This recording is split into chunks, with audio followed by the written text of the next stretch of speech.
দুধে 5% ল্যাকটোজ রয়েছে। ল্যাকটোজ কি? ল্যাকটোজ এক রকমের ডাইস্যাকারাইড, যেটি একটি গ্লুকোজ মলিকিউল এবং একটি গ্যালাক্টোজ মলিকিউল দিয়ে তৈরি। গ্লুকোজ এবং গ্যালাক্টোজ মনোস্যাকারাইড, অর্থাৎ এগুলি কার্বোহাইড্রেটের ডেরিভেটিভ। ল্যাকটোজ আমাদের বডিতে প্রপারলি ডাইজেস্ট হয় না। আমাদের ইন্ডিয়ান অরিজিনের 60-70% পপুলেশনের ল্যাকটোজ ইনটলারেন্স রয়েছে। ল্যাকটোজ ইনটলারেন্স হলে কি হবে?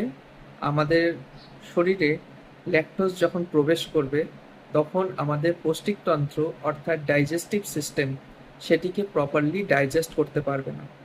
এবার ডাইজেস্ট না করলে কি হবে?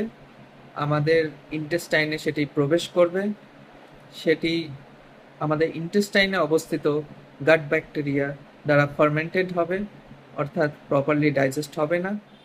এর ফলে গ্যাস, ব্লোটিং, কনস্টিপেশন, ডায়রিয়া এগুলিও দেখা দিতে পারে।